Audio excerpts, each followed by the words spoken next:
도 오셨네요. 아이고, 지금 오늘 날씨가 추워지고 그런데 지난 여러분들도 텔레비 보셔서 들으셨겠지만은 현각 스님이라고 있잖아요. 미국에서 하버드 대학 나오고 예일 대학 나오고 그래가지고 숭산 스님한테 출가를 해가지고 우리나라에 온 분이 있거든요. 그 양반이 이제 우리나라 불교에 대해서 상당히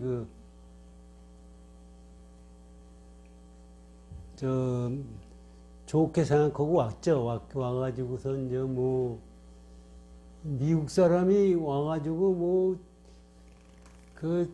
우리나라 사람 같이 절도 하고 쫓아다니면서 하는 거 쉽지는 않거든요. 그래서 이제 하버드에서 화개서까지라는 책을 써서 내가 그건 읽어봤어요. 이제 자기가 천주교 신자였는데 출가를 하고 했다고 그래가지고 우리나라에서도 꽤 무지하게 인기가 있었던 모양이에요. 그러다가 우리나라 떠나버렸잖아요. 그러면서 우리나라 불교가 엉터리다. 사실 우리나라 지금 스님들이 그걸 잘 깨달아야 된다고요. 그래, 요번에 무슨 얘기가 있었느냐면, 텔레비 나온 얘기니까 제가 말씀드려요. 혜민 스님이라고 있거든요. 혜민 스님도 뭐 하버드 대학 나왔다고 그러더라고요. 그러고 처음에 미국 갈 땐 뭐 영화 계통에 공부를 하려고 그러다가 출가를 했다고 그런 얘기를 하고, 요새 명상법에 법문으로 많이 댕기고 텔레비에도 많이 나와요. 그 양반이 유튜브에다 자기 아마 그 유튜브가 있는 모양이죠. 있는데 거기다가 자기가 살고 있는 집을 올리고 뭐 해가지고 한 게 있는 모양이에요. 현각 스님이 뭐라고 얘기했느냐면, 혜민 스님은 스님도 아니고 중도 아니고 그건 영국인이다. 그걸 깊이 깨달아야 돼요. 지금 우리나라에 있는 스님들이 제가 보기엔 그런 경우가 많다고 생각이 들어요.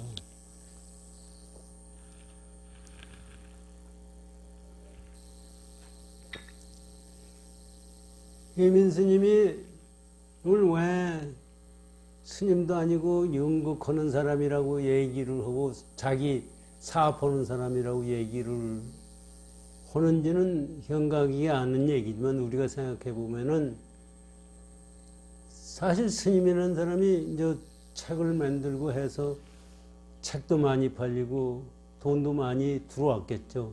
그래가지고 뭐 조그만 빌딩을 사고 거기 살고 뭐 여러 가지 하는 부처님법의 불법도 모르는 사람이라고 현각 스님이 얘기했어요. 지금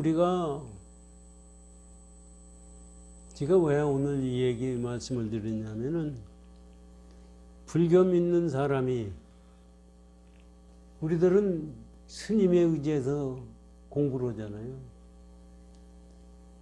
근데 사실 인간적인 스님에 의지해서 공부할 거는 하나도 없다는 것을 지금 우리가 아셔야 되고, 부처님이 열반하실 때도 사람에 귀하지 말라고 말씀하셨어요.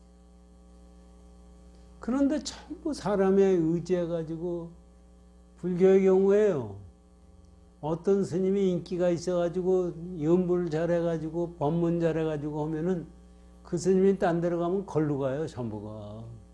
그래가지고 그 스님이 최고래요. 그런 시기로 믿기 시작을 하면은 부처님의 진짜 가르침을 모르고, 모르는 것까지 좋은데 결국은 지옥세계 간다고요. 지금 우리나라, 지금 뭐 지방에서도 충성고사하고 얘기 잠깐 하고 그랬지만, 우리나라 스님들이 지금 계를 지키는 사람이 몇 사람이나 되느냐 하는 얘기를 하는 경우가 있어요. 계를 안 지킨다는 얘기예요. 그 전에 원영 스님이 승천 스님 제자 아닙니까? 그 양반 돌아가기 전에 지가 만나 뵀을 때 하는 얘기가, 승천 스님도 열반하시기 전에 자기한테 그 얘기를 하시더라는 거죠. 전부 사기꾼이다. 그것을 우리가 뭐를 알아야 되느냐 하면요, 다 사기꾼으로 보는 거, 그런 관점에서 부처님의 진짜 가르침이 뭐냐 하는 것을 우리는 항상 가지고 생각해야 됩니다. 지금 이 지구촌 이 자체가 너무 금전과 화려한 물질에 취해 있기 때문에 수행하는 사람들도 거기에 취해 있어요. 그래서 승천 스님 그런 말씀 하시잖아요. 가난할 때가 공부하기 제일 좋은 세상이다. 근데 지금은 가난한 거를 스님들이 찾을 수가 없어요. 절에 가도 스님들이 할 일이 뭐 있어요? 수행하는 일밖에 없어요, 사실. 그런데 수행을 만약에 안 한다면 그 양반들이라고 심심하지 않아요? 수행 안 하면 심심해서 못 살아요. 재미나는 걸 찾아야 돼. 그 뭐 얘기 들으면 해인사 암자에서도 뭐 고스톱으로 하느냐 뭐는 얘기들이 있고, 뭐 얘기가 한두 가지 아니죠. 사실 스님이 됐다는 얘기는 중생과 같이 생활하려고 해서 스님이 되는 것은 아니라고요. 근데 우리는 스님이니까 무조건 의지하려고 생각을 하고 무조건 믿으려고 생각해요. 우리 인천에서 오시는 구보살 계시잖아요. 김수령 고사님 네 분이 스님한테 의지해가지고 집 날라가고 헐뻔 해가지고 재판하고 뭐 이루 말할 수 없는 결과가 있었던 거예요. 그런 경우가 한두 개가 아니라고요. 그러니까 무조건적으로 의지해서 공부를 하면은 안 되고, 우리가 지금 금강경 공부를 하면서도요, 그럼 어떻게 세상을 살아야 되냐?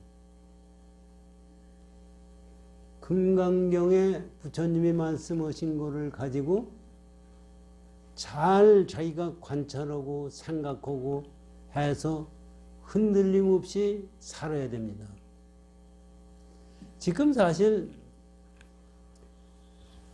중국의 불교가 전파돼 가지고요, 처음에 이 양반들이 경전 이경전 공부하고 저경전 공부하고 전부 해보니까 경전이 이 경전은 이렇게 얘기하는 것 같고 저경전은 이렇게 얘기하는 것 같고 하는 경우가 있었어요. 그래서 법화경을 공부하는 법화종교통에 치자대사라는 분이 있었어요. 그게 이제 이 양반이 그 당시에까지만 해도 저는 이것을 요새 사람들은 이것을 그 당시에 사람들이 잘못 알았다 그러는데 저는 잘못 안 것이 아니고 올바르게 알았다고 생각합니다. 무슨 얘기를 하느냐 하면요. 그 당시만 해도 부처님이 49년 동안 이 세상에 계시면서 법문하신 걸로 49년 법문으로 통상 알고 있었어요. 그 일본 사람들이 불교 공부를 하고 그러니까 49년이 아니라 지금 45년으로 돼 있어서 통상적으로 45년입니다. 그래가지고 이제 교를 갖다가 이 교라는 건 경전 얘기예요. 교상판석이라는 얘기가 있습니다. 무슨 얘기냐면은 교의 가르침을 분석해서 잘 분석해서 공부한다. 그게 어떻게 된 거냐 해가지고 공부하다가 보니까 이 지자대사가 어떤 얘기를 하느냐 하면은 부처님이 제일 먼저 왜 깨닫고 나셔서 그 팔상록에 밤낮 나오잖아요. 그거를 누구한테 법문하실 수 없고 이대로 열반하리라 하고 생각하셨다는 거 아닙니까?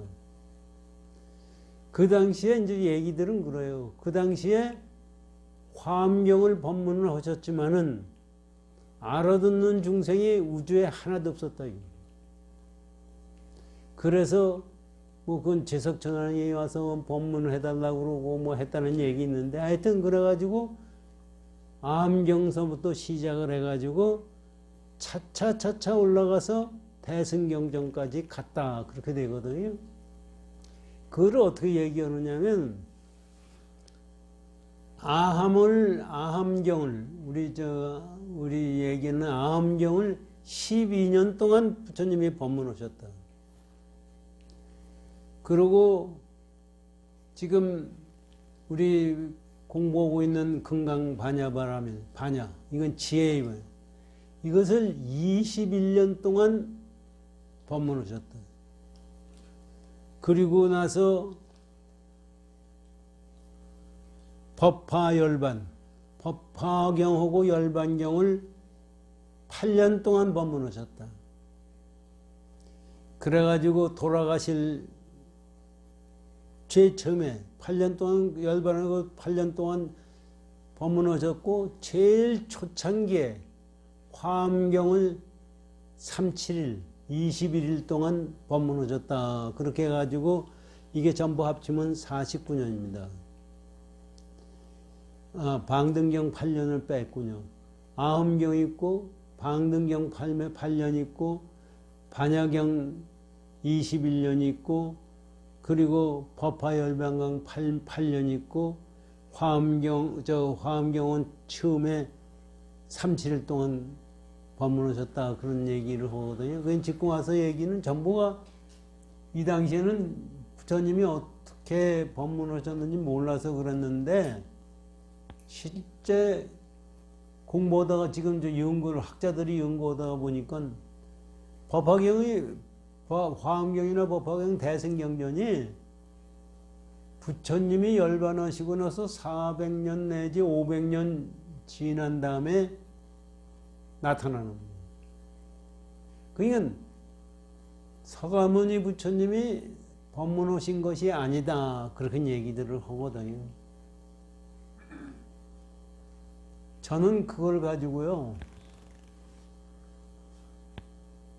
말씀은 부처님 말씀이 안 했다 하더라도 부처님의 깨달음의 경지를 말씀하셨기 때문에 부처님 말씀입니다. 그래서 초창기에 부처님이 법문을 하시려고 해서 이 사람들이 근기가 안 되니까 그걸 근기를 올리기 위해서 아함경서부터 방등경까지 뭐 해가지고 반야에 쭉 해놓은 걸로 말씀하시듯이 이 세상, 요새 사람들은 뭐라고 얘기하느냐면요. 지난번에도 말씀드렸지만 불교 사상이 발전하는 걸로 얘기를 하고 있어요. 초창기 부처님 말씀의 불교 사상이 이제 대승경전에 석으로 발전하고 발전해서 나중에 선불교 되고 뭐 그런 발전한 걸로 돼 있는데 사실 불교는 발전한 게 아니라 부처님 깨달음 자체예요. 그래서 중국 사람들이 무슨 얘기를 하느냐면요. 부처님이 그러면 무슨 경전을 말씀하셨느냐. 부처님은 깨달음 자체를 통어로 다 통하는 말씀으로 한 가지, 한 말씀밖에 없었다. 이게 저는 그것이 그 전에 들었을 때 참 멋있는 말씀이에요. 부처님은 한 말씀을 하셨는데 아함경의 경지에 있는 사람이 들을 때는 아함경이고 방등경의 경지에 있는 사람이 들을 때는 방등경이고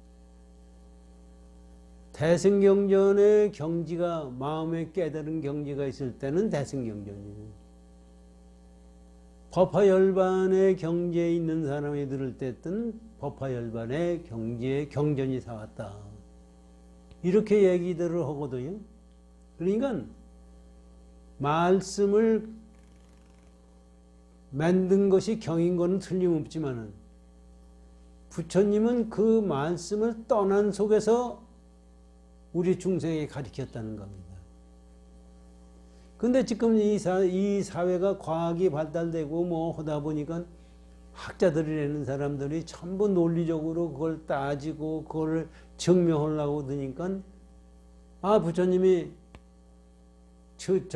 그거를 갖다가 근본불교라고 그러고 부처님이 계셨을 때를 근본불교라고 그러고 그다음에 소승불교라고 그러고 그렇게 자꾸 나눠 놓으니까 지금 사람들이 헷갈리는 거예요. 그래가지고 지금 명상법 얘기를 하다가 이런 걸로 간 것도 뭐냐면요. 명상법이 지금 명상법하고 불법하고 같다고 생각하는데 몇 번 말씀드리지만 같지 않습니다. 절대로 명상법 가지고는 깨침의 경지를 갈 수가 없고 해탈의 경지를 갈 수가 없어요. 그런데 지금 사람들이 쉽게 이해하는 것 같고 이해를 했다고 해서 진리가 아닙니다. 그거를 가지고서 사람을 현혹시키는 거예요. 그 유튜브 방송을 들여다봐서 불교 법문하시는 스님들의 얘기를 들어보면은 유의법적으로 불법을 해결하는 해석하고 그걸 하는 분들이 많이 있어요. 지금 혜민 스님이 얘기하는 명상법이라는 그 자체도 불법하고는 떠난 상태이기 때문에 그 현각이라는 사람이 어떤 분인지 만나보지도 않았고 혜민 스님도 만나본 적도 없는데 현각이라는 사람은 숭산 스님 밑에서 공부를 꽤 열심히 했고 자기대로의 뜻이 있어서 출가를 했고 또 여기서 있다가 한국에 있다가는 안 되겠다고 생각해서 구라파로 간 거예요.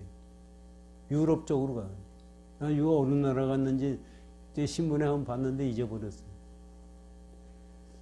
여기 있으면은 여기에 있는 우리나라 사람들과 동조를 해서 하면은 또 조계장에서 그걸 또 받아들이지도 안 했다는 얘기도 있고 뭐 여러 가지가 많아요. 이게 사람이 스님이라면은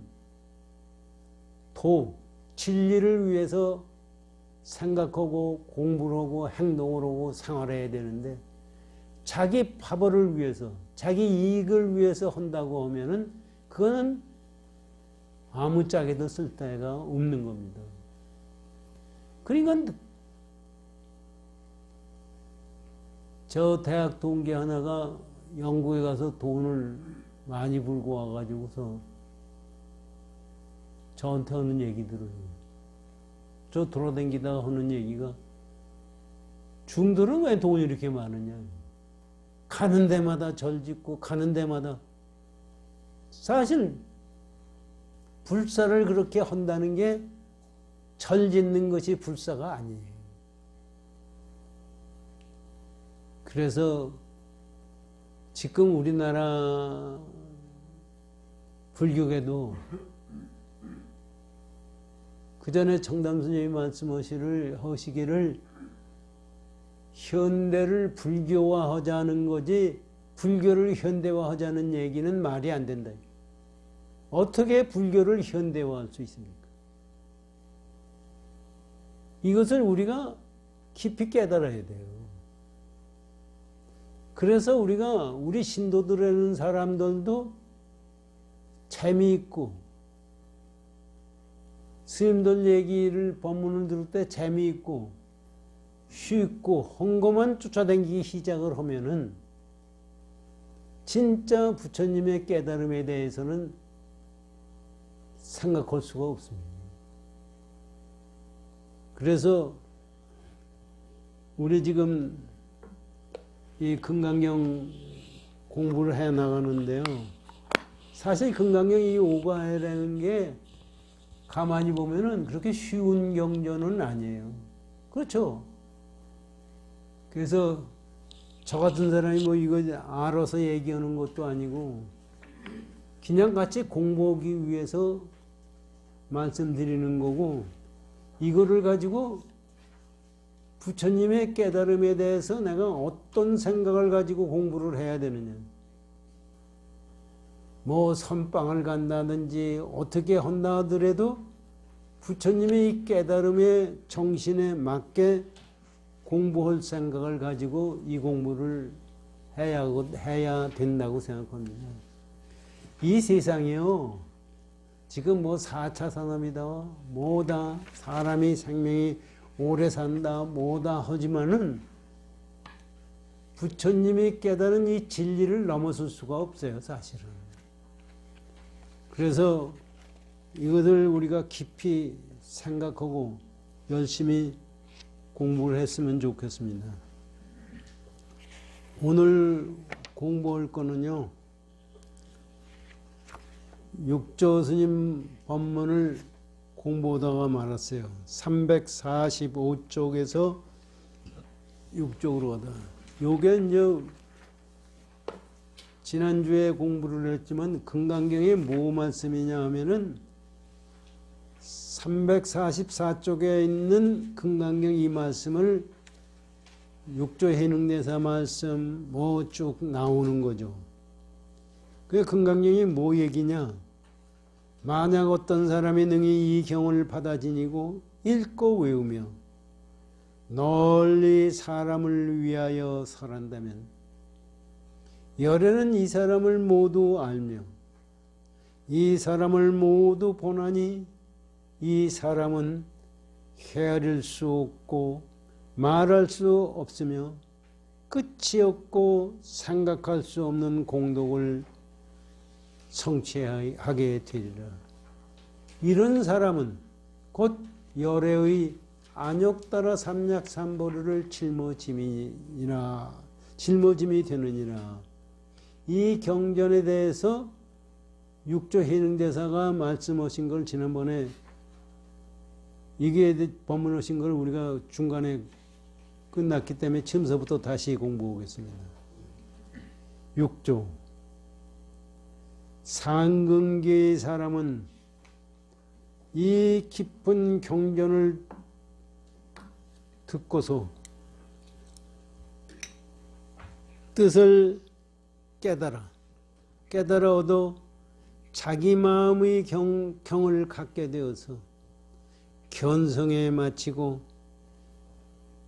요거 이제 지난번에 말씀을 드렸지만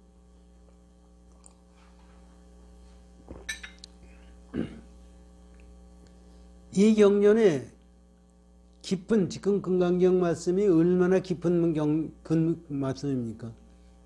이것을 듣고서 부처님의 뜻을 깨달아. 이것을 듣고 우리가 금강경을요 그냥 듣는 게 아니에요. 이거 듣고 부처님의 그 경지를 깨달아야 된다.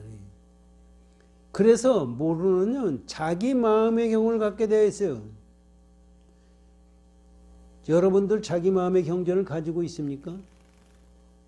마음의 경전을 갖게 되어서 견성에, 그래서 그래야만이 부처가 되는, 견성에 마치고는 다시 능히 이타, 남을 위해서 하는 행을 일으켜서 남을 위해 해설하고 모든 학자로 하여금 스스로 무상의 이치를 깨닫게 하여 열애의 본성을 볼 수 있게 하여서 무상의 도를 이루게 하리라. 이것이 부처님의 말씀입니다. 마땅히 알라.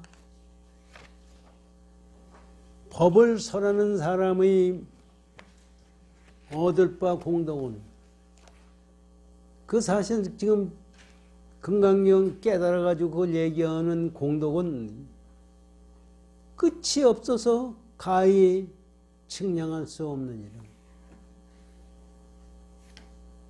이게 아까 잠깐 말씀드렸지만은 부처님의 말씀은, 진리의 말씀은 우리가 중생으로서 그거를 생각할 수가 없습니다. 이거를 저대로 생각을 하면은요, 중생들은 요새 차원이라고, 차원이 다르다 그러잖아요. 부처님 차원하고 중생 차원하고가 다른 겁니다. 지금 차원이라는 얘기는 과학계에서 나온 얘기거든요.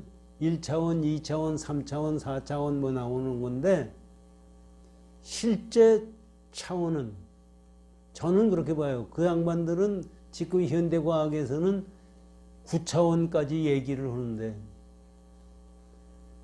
제가 뭐 그 노벨상 받고 공부한 사람들을 우습다고 보면은 제가 웃은 거죠, 사실은. 근데 차원이라는 것은 무한 차원입니다. 9차원만 있는 게 아니라 무한 차원이에요. 그래서 부처님 경우에는 어떤 거냐면 차원을 초월했어요. 진리는 차원을 초월한 거예요. 그래서 우리가 보는 대로 차원이 열리는 겁니다. 우리 사람이, 지구상에 사람이 많이 살고 있고 짐승들도 살고 있고 전부 각자 만드는 차원이 다른 겁니다. 그래가지고 제 차원으로 그걸 생각을 하기 때문에 부처님은 알 수가 없어요. 일례를 들면 여러분들 생각하시오. 왜 알 수가 없나? 3차원이라는 게 입체 얘기하는 게, 입체가 3차원이에요. 2차원은 평면을 얘기하는 거예요. 평면을 가지고 3차원을 그릴 수가 있어요? 그림을 보면은 그건 2차원이거든요. 그림을 그리면 2차원인데 2차원은 3차원을 그린다는 것이 가능하냐, 이게. 만들기는, 상상력은 만들 수가 있어요. 그래서 그거를 3차원으로 입체를 만들려고 그러니까 그림을 둘로 만들어가지고 안경을 쓰면은 입체로 보이는 거가 있거든요. 그게 3차원 아니냐 그러지만 그건 2차원을 3차원 같게 가짜로 만들어놓은 환상이지 실제 3차원이 아닙니다. 우리는 그 가짜로 만들어놓은 사실이 진짜와 같으니까, 비슷하니까 그게 진짜인 줄 알고 있어요. 절대로 차원이 다르면은 대화가 될 수가 없어요. 1차원이라는 건 직선이에요. 직선 가지고 입체를 만들 수가 있습니까? 안 돼요. 그거와 마찬가지로 이 중생들은 무한 차원을 가지고 자기대로의 차원을 가지고 있는 거예요. 그런데 부처님은 그러면 어떤 분이냐? 그 차원을 다 초월하는 거예요. 그렇기 때문에 중생이 그거를 알 수가 없어요. 알 수가 없기 때문에 이해를 할 수도 없고 그걸 찾아갈 수도 없고 그렇기 때문에 지금 무한공덕이라고 얘기하는 거예요. 지난번에도 말씀을 드렸지만은 숫자라는 것이 0에서 시작이 되거든요. 사실 원시 인간들이 원시시대에서부터 하나, 둘, 셋 찾아낸다는 것도 그것도 쉬운 일은 아니에요. 하나에다가 둘이다. 그것도 생각해보면 참 그거 발견한 사람 원시인은 대단한 거예요. 그런데 하나, 둘, 셋 숫자를 세다 보니까 끝이 어디예요? 숫자 끝이 어디입니까? 생각을 해보십시오. 우리는 그 생각 없이 그냥 살고 있어요. 그러나 한번 생각해 보십시오. 숫자의 끝이 어디냐? 숫자의 끝은 없어요. 아무리 숫자가 늘어져도 또 하나가 있어요. 그래서 사람들이 뭘 얘기를 하느냐 하면요, 수학에서 무한대라고 얘기해요. 그건 무슨 얘기냐면은 그 끝은 찾을 수가 없는 거예요. 그럼 시작은 어디냐 이게? 0에서 시작이 됐대. 없는 데서 시작이 됐대. 0이 뭐예요? 없는 게 뭐가 없는 거예요? 아니 숫자를 세는 것이 이게 하나, 둘, 셋째 나가는데 없는 게 뭐예요? 아무것도 없는 게 없는 거냐 이게? 그거는 없는 게 아니라 그것도 우리가 생각해요. 없는 게 아니라 이거를 숫자를 셀 때 이 자체가 없기 때문에 없는 거지 없는 게 아니라 없는 거는 뭐냐 하면은 이거를 하나라고 그러잖아요. 하나 자체가 없는 상태가 돼야 없는 거예요. 그런 얘기가 안 되죠. 그렇기 때문에 없는 것은 있다고 해도 틀리고 없다고 해도 틀린다는 얘기가 불경에서 우리 많이 들었잖아요. 그렇게 얘기되는 거예요. 그래서 사실은 지난번에도 말씀드렸지만 사과를 놓고 이거를 잘라다 100개를 자르면 없어질까 하고 아무리 잘라도 없어지지가 않아요. 지금 그것을 얘 미친놈아 왜 없어지지 않을까? 오늘 가루가 되면 없어지는 걸로 생각하지만 요새 소립자의 세계, 원자의 세계를 보면은 가루가 돼도 자르면 원자가 되고 원자도 때리면 소립자가 돼. 잘라도요. 그러니까 자르고 잘랐다고 해도 0이 안 돼요. 그거는 문제가 있는 겁니다. 그래서 0을 어떻게 지금 수학에서는 어떻게 얘기해요? 0은 무한대로 나눠야 0이 된다는 얘기예요. 무한 숫자가 어디에 있는 거예요? 이게 사실 수학에서 얘기했는데 가만히 생각하면 그것도 어폐가 있는 거예요. 무한 숫자가 어떤 거예요? 하나, 둘, 셋, 넷 나가지고 숫자가 뭐 몇 조, 나가도 또 하나가 있는데 어떤 것이 무한 숫자예요? 그냥 그것의 개념 자체가 우리로서는 이해 못하는 겁니다. 그래서 지금 말씀을 드리는 게 부처님의 깨달음의 경지는 이런 거를 초론 속에서 나왔기 때문에 이렇게 지금 육조 해능대사가 말씀하셨고 부처님이 말씀해 공덕이 무한하다.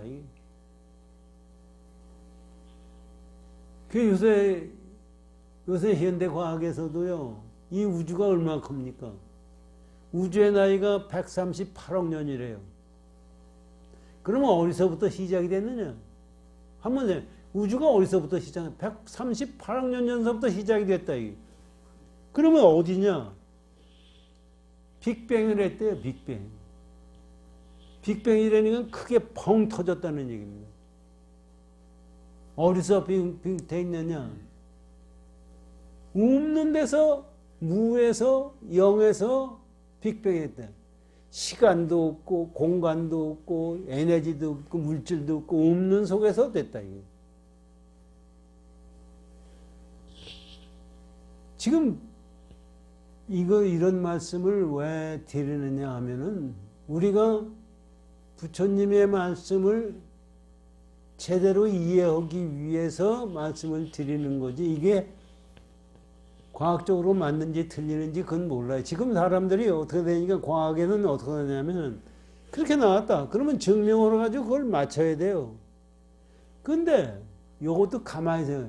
증명해 가지고 시험을 하고 해 가지고 그거를 증명할 수가 있는 거예요. 뭐를 증명할 수가 있느냐고요. 우주가 생기기 전에 빅뱅 오기 전짜리가 뭔지를 알아야 되느냐 이거죠. 저는 불교 가르침으로 생각을 해보면은요, 그 자체가 틀린 거예요. 여러분, 무슨 얘기냐면, 우리 그림자로, 햇빛이 안 되면 그림자 생기잖아요. 그림자로 그 사람의 얼굴과 그 사람의 몸뚱아리를 전부 알 수가 있습니까? 아무리 그림자 가지고 연구를 해봐야 안 나오는 거예요. 빅뱅에서 나온 거는 전부 그림자와 같은 거예요, 우리가. 그 과학자는 그거를 가지고 연구를 하고 앉아있어요, 일생을. 참 내가 보면 굉장히 머리가 좋고 온 사람들이 딱한 거죠. 불쌍한 거예요, 사실은. 그게 말도 안 되는 것을 공부하는 거예요. 절대로 빅뱅 이정짜리는 찾을 수가 없습니다. 그 생각을 해보십시오. 시간도 없고 공간도 없다. 시간도, 그 얘기는 뭐 시간과 공간을 초월했다는 얘기. 그러면 지금도 빅뱅이 있다는 얘기입니다. 이 자리에. 공돌이에 우리가 있다는 얘기입니다. 그러니까 지금도 부처님이 가르침으로 보면은 공돌이에 살고 있는 거예요. 벽암록에 보면은 이런 얘기가 나옵니다. 설봉선사라고 하는 분이 자기 제자들 못해 데리고 이제 법문을 하시는데요. 전 우주를 자기가 축소를 했더니 손톱만한 씨앗이 됐다. 알맹이가 돼버렸다. 이것을 너희들 앞에다가 집어 던졌는데 너희들은 깜깜해서 알지 못하는구나. 너희들이 모른다고 그러면은 북을 치고 다 모여서 그거를 찾아라. 이게 무슨 얘기냐?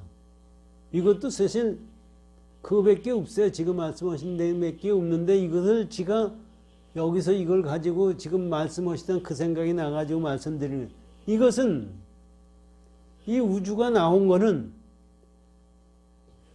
설봉선사가 그거를 중생들에게 가르쳐 주기 위해서 말씀해요. 이거 진리 자체는 어느 때나 지금도 있고 어느 때나 시간을 초월했기 때문에 어느 때나 있는 거다. 그것을 가르쳐 주려니까 진리를 잡아서 네 눈에다 집어 던졌는데 네가 그렇다는 사실을 모르는 거다. 그것을 알려고 그러면은 여기에서 내가 생각하는 이 자체가, 여러분 내가 생각하고 내가 행동하고 내가 하는 것이 진리를 떠나서 있는 것은 하나도 없어요. 우리가 망상을 하든 도둑질을 하든 나쁜 짓을 하든 나쁜 생각을 하든 좋은 생각을 하든 진리 속에서 있는 겁니다. 그래서 진리를 깨달으라고 지금 얘기해요. 진리를 깨닫게 되면은, 진리를 깨닫지 않기 때문에 그 형상에 끄들려가는 거예요.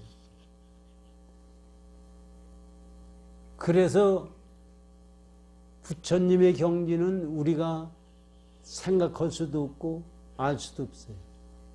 그 이제 그렇게 하시고 요걸 설명을 어제 지난번에까지도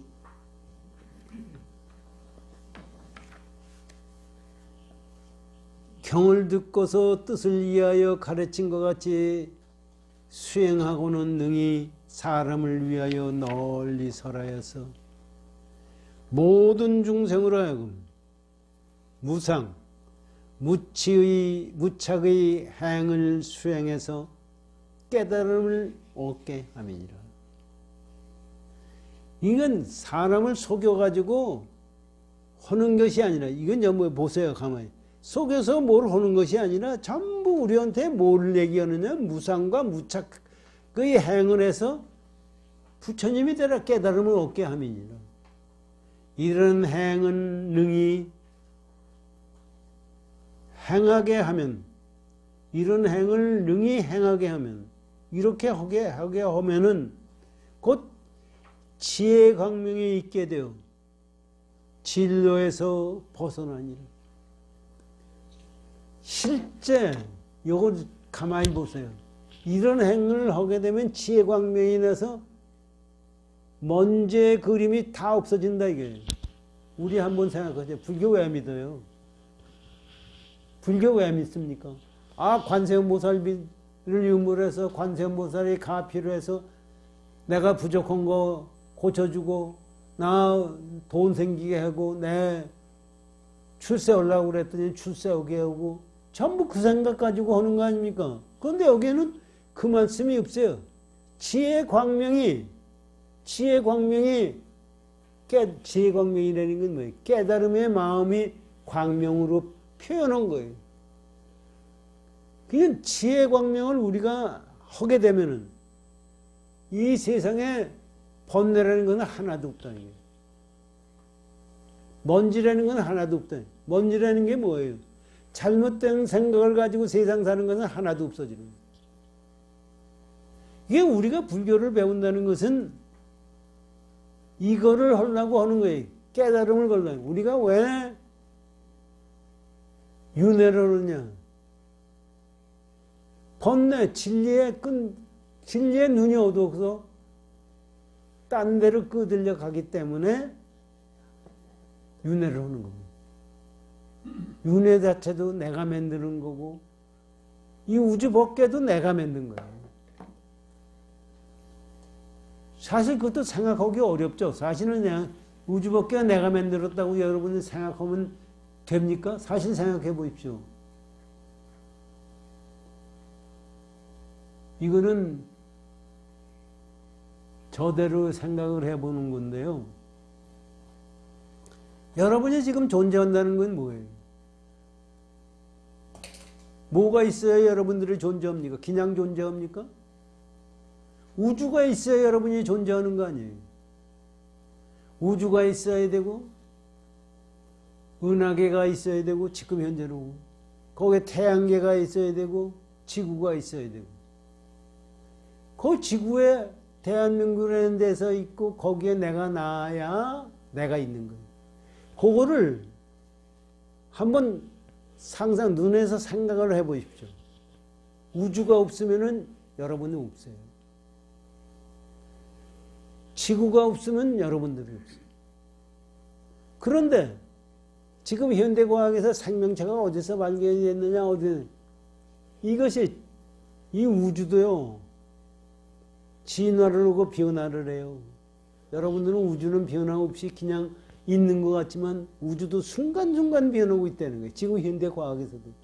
그건 불법에서도 애터리 얘기한 거고. 그러니까 항상 변하는 거고 변하지 않는 것은 하나도 없어요. 그게 내가 존재한다는 것은 이것도 한번 해. 내가 존재한다는 것은 우주의 나이가 138억 년이 돼야 되고 지구에서 생명체가 생겨야 되고 진화를 해야 되고 뭐 해가지고서 우리 어머니 아버지에서 내가 나와야 돼. 어머니 아버지가 없으면 내가 못 나와요. 우주애가 없으면 지구가 이렇게 42억 년이라는 세월이 안 올라갔어도 없어요. 우리가 없어요. 그리고 내가 지금 여기에 있다는 것은 우주 전체가 움직인 겁니다. 한번 내가 여기 여러분들이 있다는 얘기는 우주 전체가 움직여요.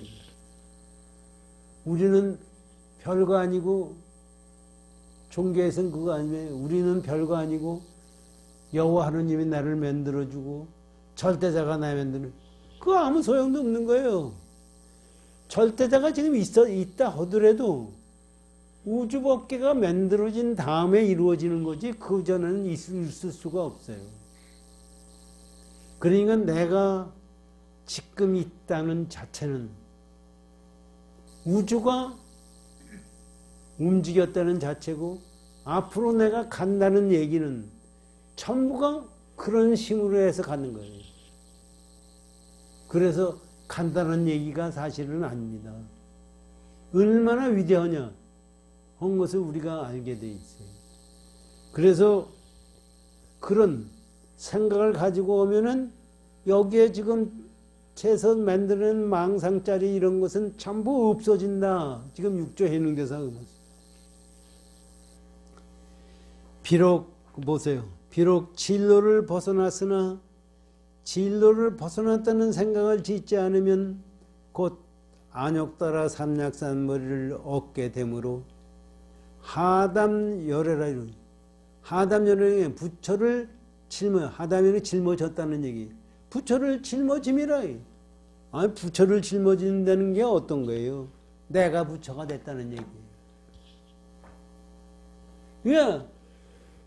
요거는 지금 이거 가지고서 우리 생각해 보면요. 내가 우주가 생긴 다음에 세월이 130억 년을 지나고 지구의 나이가 42억 년이 지나고 뭐 해가지고 내가 났다는 생각 자체가 이게 위대하다고 생각을 하게 되면은 나 혼자만 위대한 것 같지만 모든 자체가 위대한 거예요. 지금 있는 거에 무정물이든 유정물이든 위대하지 않은 것은 하나도 없어요. 그리고 전부가 이거 자체는 그 속도가 다 들어가 있는 이 속에 우주의 정신이 다 들어가 있는 겁니다.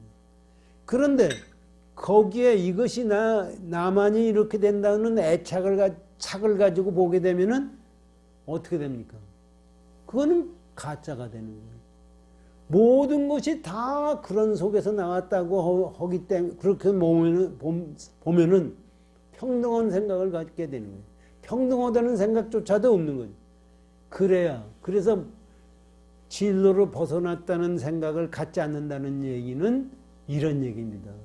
내가 벗어났으면 갈 데가 있어야 될 거 아닙니까? 어디에? 벗어났으면 어디에? 옷을 벗으면 생 몸뚱아리가 있어야 되는데 벗어날 진로가 없다는 것을 얘기하는 거예요. 이것을 깊이 생각하시고요. 이것이 부처님을 짊어집니다. 부처님이다 이런 얘기. 마땅히 알아라. 마땅히 알라. 뭐를 알아야 됩니까? 경을 가진 사람은 절로 무량 무변 불가사의의 공덕이 있네. 여기 지금 그런 말씀하시잖아요. 경을 가졌다는 얘기 뭐예요? 깨달았다는 얘기예요. 그걸 남한테 설명을 하고 하면 무량공덕이 생긴다고 그러는데 여기서 지금 말씀하시는 것은 네가 경을 가졌다네. 경을 가졌다는 건 깨달음이에요. 그거 자체가 무량공덕을 네가 갖추게 돼 있다. 무량공덕이라는 게 사실 여러분들이 생각하면 아가도 무량공덕이라는 게 숫자를 셀 수 없는 공덕입니다. 내가 지금 존재한다는 그 자체는 우주법계가 전체로 지금 현대과학으로 얘기하는 138억 년 전에서부터 생각해가지고 지금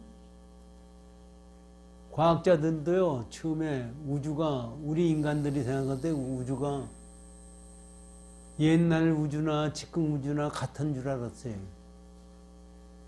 그런데 초창기에 생긴 우주하고 지금 우주하고가 다르다는 겁니다. 어떻게 그걸 알아요? 지금 우주에 과학이 발달돼가지고 전자망원경이다, 망원경도 무지하게 큰 거 해가지고 지금 빛을 봤는데요. 100억 년 전에, 지금 100억 년, 지금 빛이 보는 거는 100억 년 전에 우주를 보는 거예요. 그건 지금 현재 있는 게 아니라 100억 년 전에 우주로. 이게 우주가 생긴 게 나이가 138억 년이라고 그러면은 38억 년이 지난 다음에 우주를 보는 거예요. 그거를 가지고 사진을 찍어가지고 보니까 지금 우주하고 달라요. 은하계도 생기고 전부 했는데 그것이 전부 은하계가 조그맣다가 커졌다가 뭐 하는 것이 그 시간적 지금 오는 빛은 시간마다 다르거든요. 그건 100억 년 전, 어떤 50억 년 전, 뭐 전부 다른 거예요. 그걸 가지고 사진을 찍어보니까 우주라는 것도 성중개공 하는 거냐. 불교에서는 성중개공이라고 그래요. 생겼다가 죽어다가 나중에 파괴해서 없어져서 공으로 돌아간다. 이게. 그러니까 이 세상 모든 것은 변하지 않는 것이 하나님. 그래서 불교의 삼법인이라는 게 제일 먼저면 재행무상이라는. 모든 행은 고정된 것이 없다는 거예요. 무상이라는 게. 항상 변해요. 우주가 우리가 생각해 우주가 변한다고 우리가 생각할 수 있어요? 아인슈타인도 처음에는요 우주가 변하지 않는다고 생각했대요. 그러다가 보니까 자기가 생각한 것이 틀렸다고 그래서 자기 일생일대 최고의 잘못된 것은 우주가 변하지 않는다고 생각한 것이다. 그렇게 얘기를 했다는 거예요. 하여튼 이 세상이 그렇게 돼 있대요. 그런 속에서 우리가 여기서 부처님의 가르침을 우리가 깊이 생각하고 공부해 나가는 것이 이루 말할 수 없는 공덕이 있다는 말씀입니다. 그러고 나서 이제 야부선사의 법문을 들어보십시오. 야부, 태산과 화산을 쪼갤 수 있는 솜씨는 모름지기 이 거령신이로다. 이거에 대해서 하모득통선사가 법문해 주신 겁니다. 설이 부처님이 보리를 짊어지는 이는 모름지기 이 가운데의 사람이다. 여기 야부선사 말씀은 뭐냐면 중국에서부터 옛날서부터 내려오는 설화가 항아가 이렇게 물이 내려오잖아요. 항아 강이 있잖아요. 이게 태화하고 태산하고 화산 두 개, 태산하고 화산을 두 개를 잘라놓은 사람이 잘라놔서 항아가 흐르게 돼 있었대요. 그 잘라놓은 신이 누구냐 하면은 거령신이다. 거령신으로 손을 한번 탁 치니까 잘라졌다 이게. 이건 신화지 실제적으로 있었던 얘기는 아닙니다. 그러니까 이 야부선사 말씀은 항아가 흘러가게 만드는 것은 거령신이다, 심이다. 그거와 마찬가지로 지금 서리에 나온 하모득통선사의 말씀과 마찬가지로 부처님의 보리를 짊어질 수 있는 사람은 깨달은 사람이다. 거령신인 것과 마찬가지로 부처님의 깨달음을 짊어질 수 있는 사람은 누구나 거령신과 같이 깨친 사람이 그게 된다.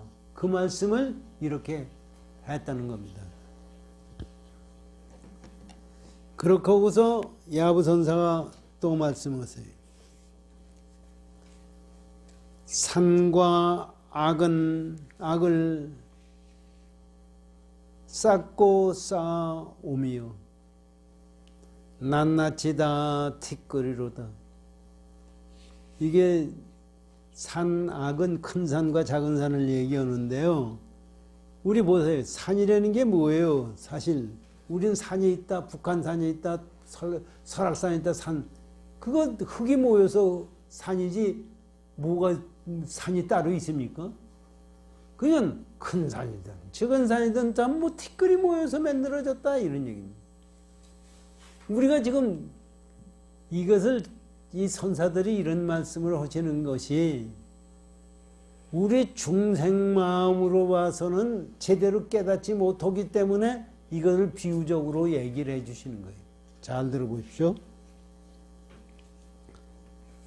티끌이로다 눈 속에 눈동자 푸르르고 흉중의 그 기세는 우레와 같도다. 여기 이제 이거에 대해서 이거 읽고 이제 하모특통사의 법문을 가지고 이걸 보고 이걸 다시 한번 보면 되겠대.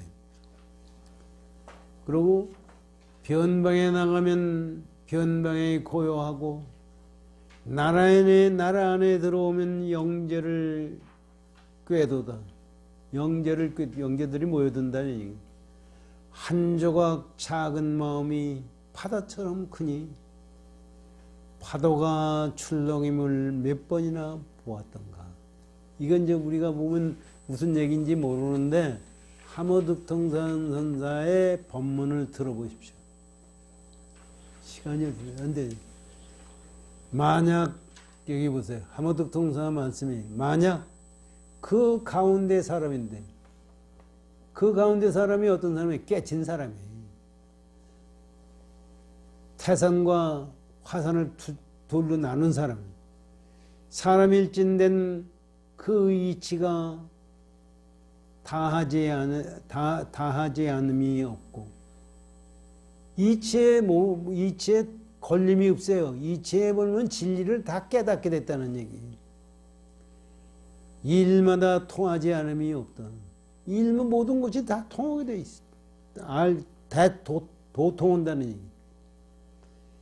바로 허공으로 하여금 분쇄하고 대지로 하여금 평침케 하니. 이게 무슨 얘기냐면요. 허공을 갖다 깨트려버려서 없애버린다는 얘기입니다. 여러분, 허공을 어떻게 깨트려버려요? 허공을, 이것도 가능한 얘기죠. 허공을 깨트려서 없애버리고, 그 당시엔 우리 중생들은 허공도 있고 대지가 있는 걸로 돼 있잖아요. 대지는 평침, 그것도 뭉그러져 버려요. 대지도 다 없애버린다는 얘기입니다. 그냥 객관세계가 다 없어져 버리는 거예요. 평침하니 가령 시방의 재벌들이 동시에 각가지 신통변화를 일으켜 나타날지라도 그 사람 면전에서는 다 먼지와 같이 되도다. 이게 말이라도 이렇게 가능한가 생각하십시오. 이런 사람은 어떠냐면요. 과거, 현재, 미래의 모든 부처님이 나와서 신통 변화를 갖다 내 앞에서 일으킨다. 얼마나 대단합니까? 우리는 한 부처님만 가지고 그렇게 하면 되는데, 이건 그 깜빡 놀라는데, 과거, 현재 모든 부처님이 네 눈앞에 나와가지고 신통 변화, 별 짓을 다 해도 이 양반은 그걸 다 뭐예요? 공이에요. 부처님이라고 해도 객관세계로 나타나는 것은 공입니다. 그래서 지금 그것을 보세요. 참 가만히 생각해도 얼마나 통쾌하고 얼마나 우리가 공부를 해서 이런 경지가 되면은 이루 말할 수가 없는 거예요.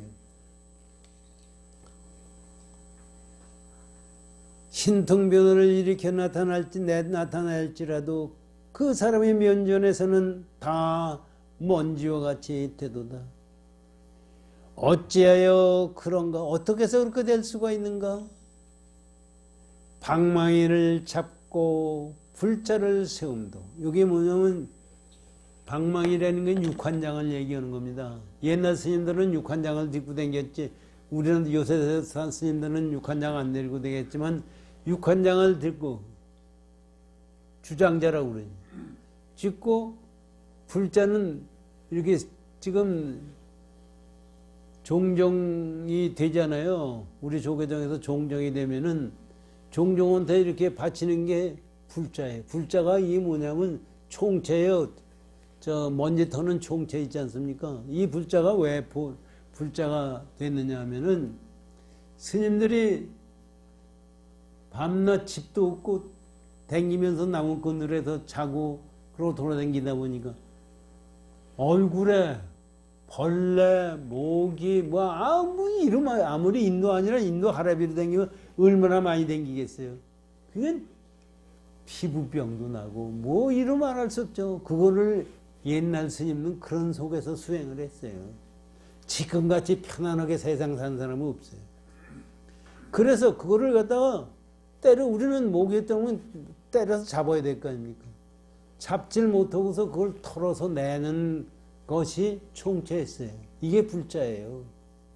그러니까 그것이 자꾸 발전되다 보니까 불자는 우리 중생의 먼지를 번뇌를 털어버리는 걸로 해서 불자를 가지고 조사 스님들이 그 법문을 하셨어요. 그러니까 주장자 가지고 이 스님들 보면은 요새도 스님들 그잖아요. 주장자 가지고 뚝 이렇게 들었다가 놓고 탁탁 3번 치고서 알겠느냐? 뭘 알겠어요? 이거 딱 주장자 가지고 딱딱 3번 치고 알겠느냐? 이게 무슨 얘기예요?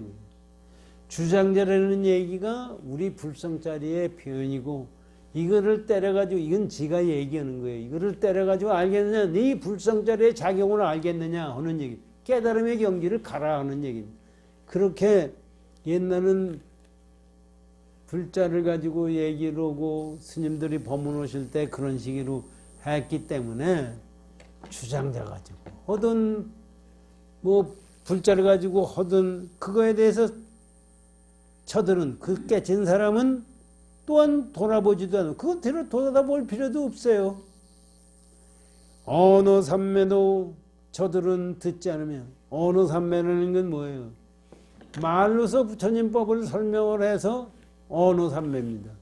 기가 막히게 삼매 속에서 그렇게 얘기했다 가지고 객관세계로 나타나는 것은 다 공이기 때문에 그거를 돌아보지도 않아요.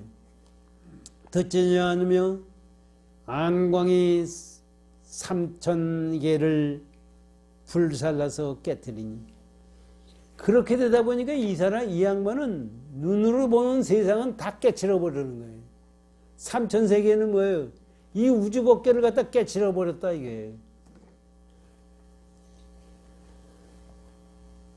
3000개를 불살라 3000개의 세상 3000내천 세계를 불살라서 깨뜨리니 그 눈속에 눈동자가 푸르고 차갑다. 그런 눈동자이기 때문에 얼마나 푸르다는 것은 이 공부한 사람의 눈을 갖다가 눈 푸른 납자라고 그러거든요. 그러니까 그렇게 얘기. 그게 차갑다 그래요. 그런데 마음속은 흉죽은 마음, 가슴속은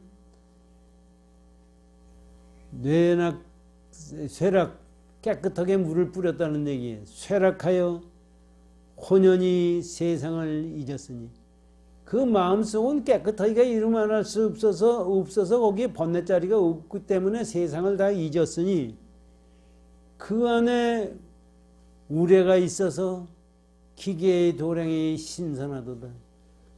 그렇기 때문에 우레라는 것이 번개치고 하는 것이 우레 아닙니까?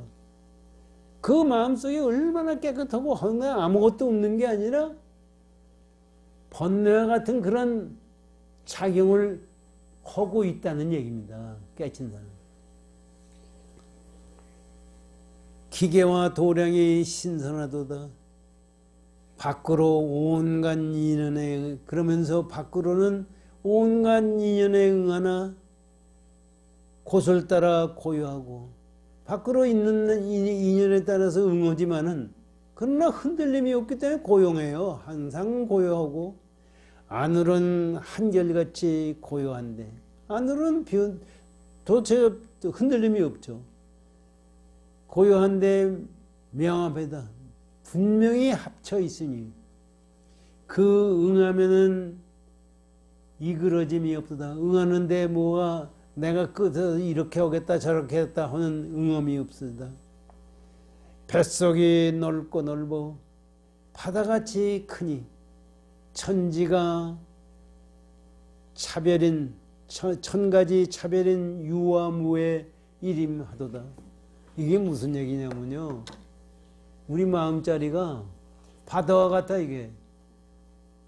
바다와 같으면 이것도 설명을 잘 알아듣기 위해서 지금 바다하고 똑같아요. 바다 전체.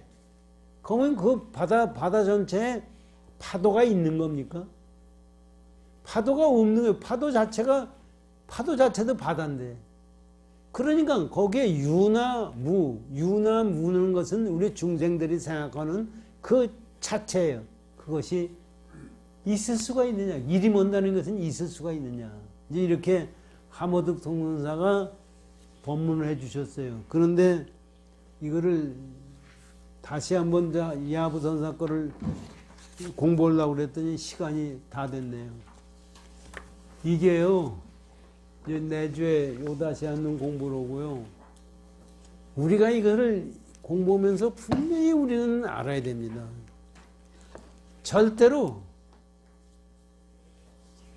사람이 얘기하는 것은 스님이 됐든 중생이 됐든 학자가 됐든 누가 얘기하는 것든 전부가 진리가 아니라는 자체를 알아야 돼요.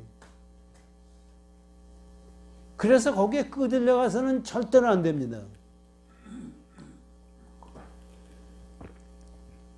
승천 스님이 생전에 그러셨잖아요. 내 말에 쏙지 마라. 왜 그분이 중생을 속입니까?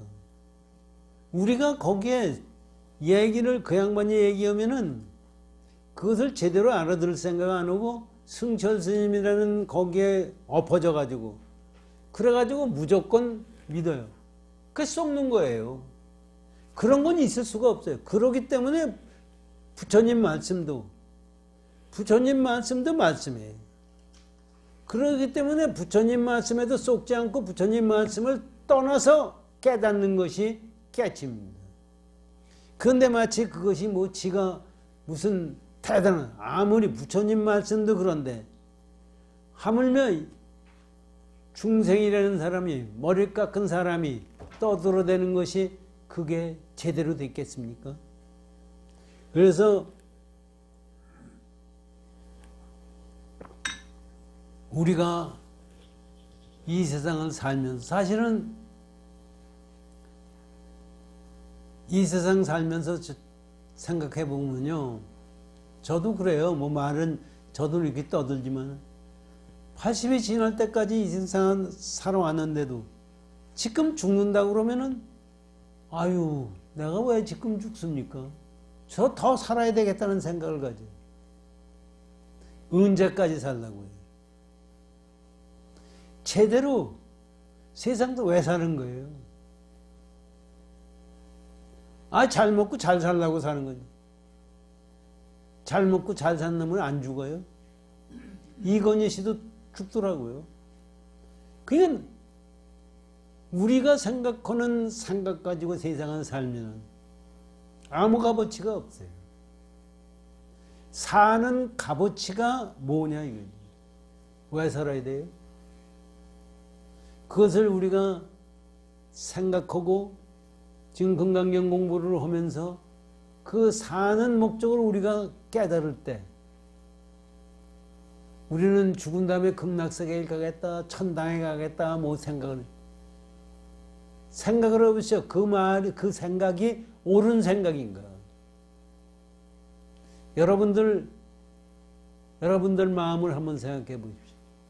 내가 죽은 다음에 극락세계에 갈 만한 씨를 심었느냐, 이게.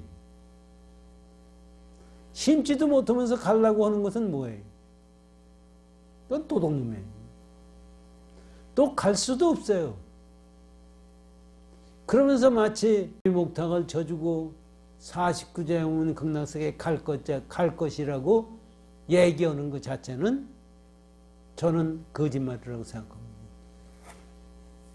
저희들이 우리 이 세상을 살면서 옳게 세상을 살겠다는 원을 가지고 매일매일 순간순간 공부해 나가는 것이 불법이라고 생각합니다. 열심히 정진하십시오. 고맙습니다.